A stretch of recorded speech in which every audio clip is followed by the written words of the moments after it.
राज्यातील विरोधी पक्षाच्या नेत्यांनी सत्याच्या मोर्चावरून निवडणूक आयोगासह भाजपला टार्गेट केलेलं होतं. मात्र मंत्री आशिष शेलारांनी पत्रकार परिषद घेत विरोधकांनाच दुबार मतदारांना याचा कसा फायदा झाला हे अधोरेखित केलंय.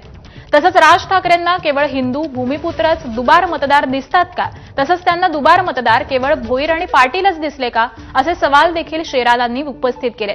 आता मनसेचे नेते संदीप देशपांडेंनी शेलारांना प्रत्युत्तर दिलेलं आहे. आशिष शेलार वैफल्यग्रस्त आहेत, चर्चेत येण्यासाठी अशा प्रकारची वक्तव्य करतायत असं संदीप देशपांडे म्हणाले.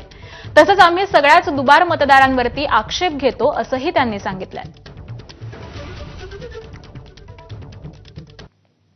राज ठाकरेजी दुबार मतदार केवळ तुम्हाला मराठी माणूसच दिसतोय? दुबार मतदार तुम्हाला केवळ हिंदू माणूसच दिसतोय? बडव बडव बडवायची भाषा तुम्ही या मराठी आणि हिंदू आणि दलित मतदारांबद्दल करताय? कारण आडनावावरनं जायचं असेल तर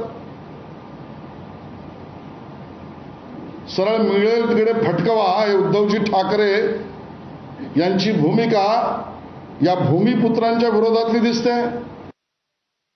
नाही, इथे म्हणायचं मुस्लिम मतदार, आम्ही मुस्लिमांचं, काल मला त्यांचं एक वाक्य आठवतंय शेलारांच्या प्रेस कॉन्फरन्समधलं, जस्टिस फॉर ऑल आणि अपीजमेंट फॉर नन असं ते म्हणाले. म्हणजे कोणाचंही तुष्टीकरण नाही, सगळ्यांना न्याय.